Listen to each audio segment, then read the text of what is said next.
दोस्तों, वीडियो शुरू करने से पहले आप हमारे चैनल को सब्सक्राइब करें।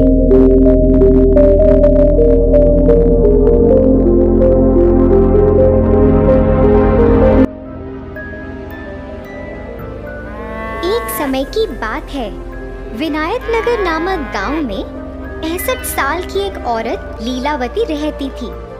वह अपने 2 बेटों और उनके परिवारों के साथ रहती थी। वह एक ही घर में रहते थे। लीलावती को स्वादिष्ट खाने खाने का बहुत शौक था।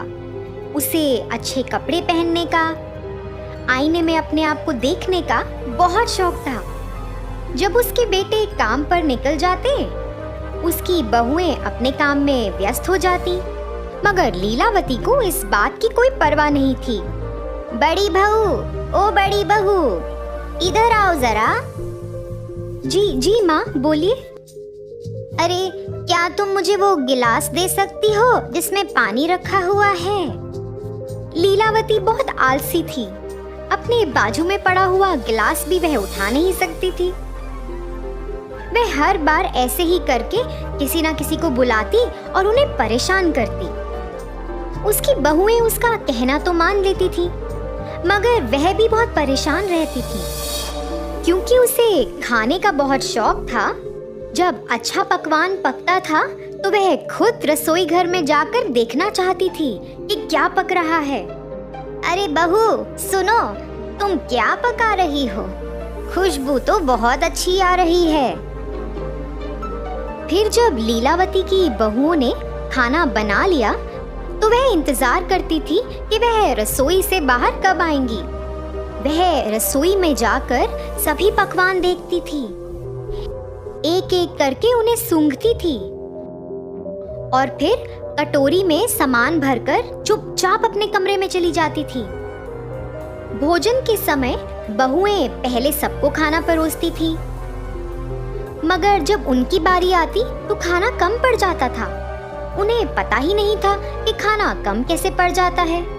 कभी कभी तो उनके पति उन्हें गुस्सा भी करते थे कि क्यों उन्होंने सही मात्रा में खाना नहीं बनाया है। ऐसा देख के लीलावती मन ही मन खूब हंसती, मगर वह अपने बेटों को कुछ नहीं कहती थी कि वह अपनी पत्नियों से ऐसे क्यों बात कर रहे हैं। फिर एक दिन लीलावती के बेटे बाजार से कुछ मिठाइयाँ लेकर आए और वो मिठाइयाँ उन्होंने अपने बच्चों के लिए रख दी। लीलावती से तो रुका ही नहीं गया। वह अपने पोते पोतियों के पास आई और मिठाई का डब्बा उनसे ले लिया। सुनो बच्चों, ये मिठाइयाँ मैं तुम लोगों में बराबरी में बांटूंगी। चलो अपनी आंखें बंद करो और अपना हाथ आगे करो बच्चों।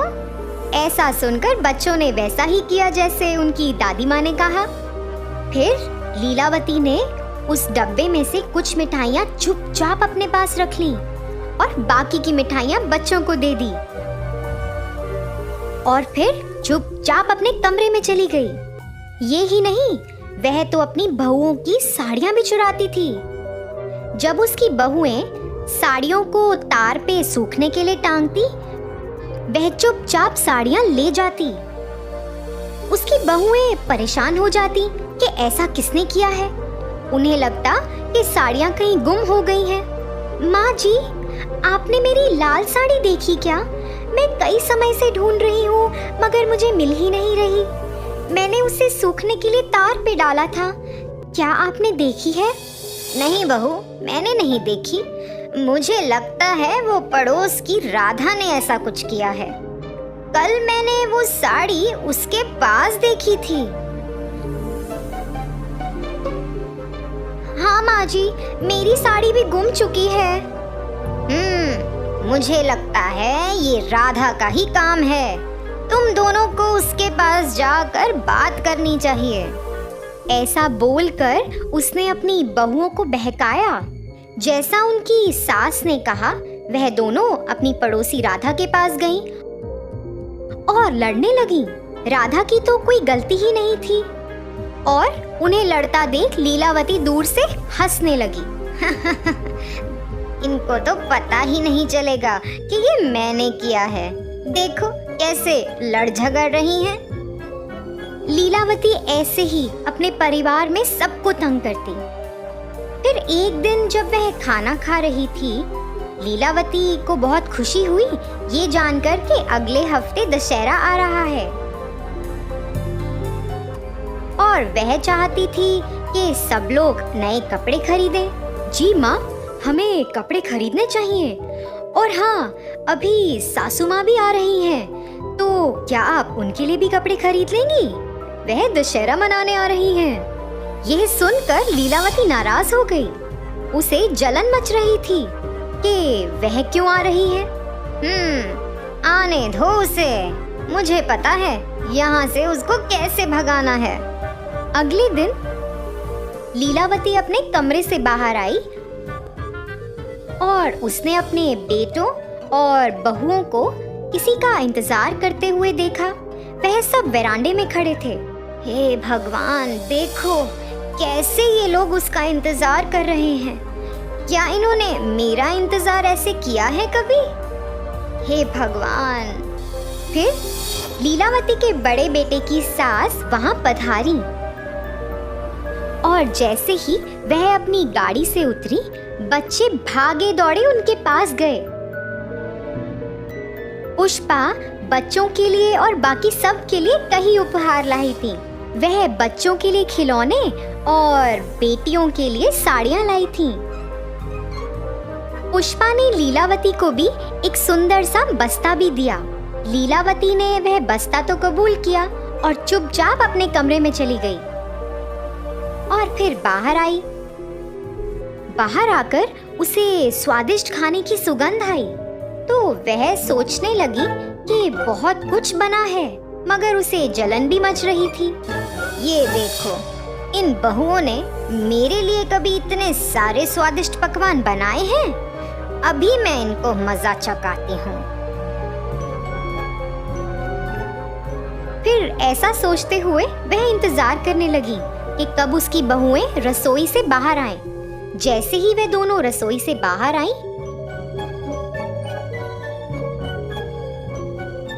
चुपचाप लीलावती रसोई घर में चली गई और पकवान में उसने खूब सारी मिर्च डाल दी। फिर जैसे ही सबने खाना शुरू किया, सब लोगों से खाया ही नहीं गया। सबको खूब मिर्च लग रही थी। सब तो पानी के लिए तड़पने लगे, मगर लीलावती ने तो खाने को छुआ तक नहीं था।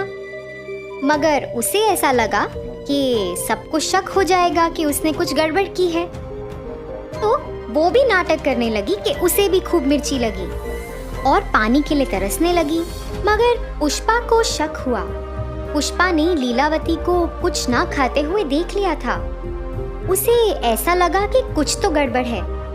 पुष्पा ने लीलावती पर नजर रखनी शुरू कर दी। फिर ऐसे ही कुछ दिन बीत गए।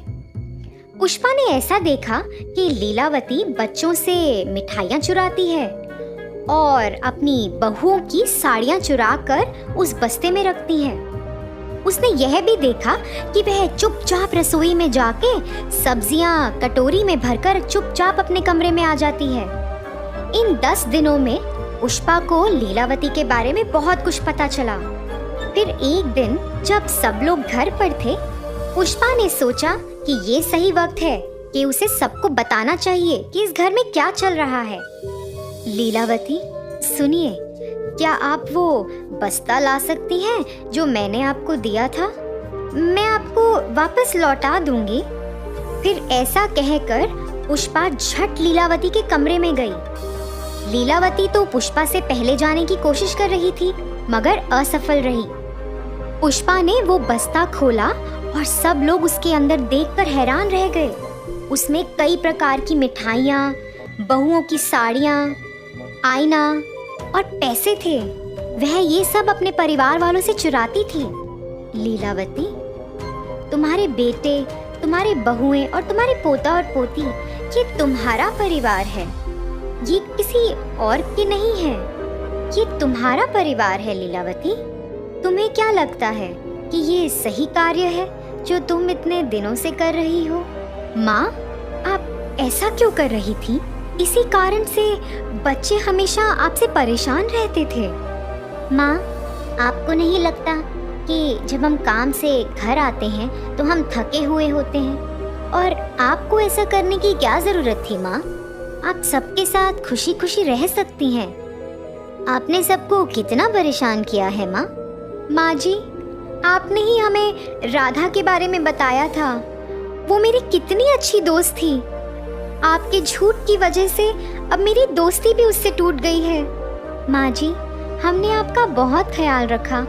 आप ऐसा कैसे कर सकती हैं हमारे साथ? लीलावती को अपने से कम उम्र के लोगों को ऐसा कहते हुए बहुत बुरा लगा। ज्यादा बुरा इसलिए लगा कि वह उसके खुद के परिवार वाले थे।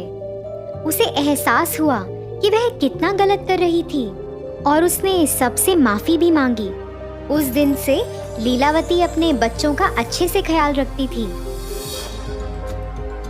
वह अपनी बहुओं का भी खूब ख्याल रखती थी। वह अपनी बहुओं की काम करने में मदद भी करती थी। ऐसा सब देखकर पुष्पा भी बहुत खुश हुई कि उसके रहते रहते लीलावती का हृदय परिवर्तन हुआ।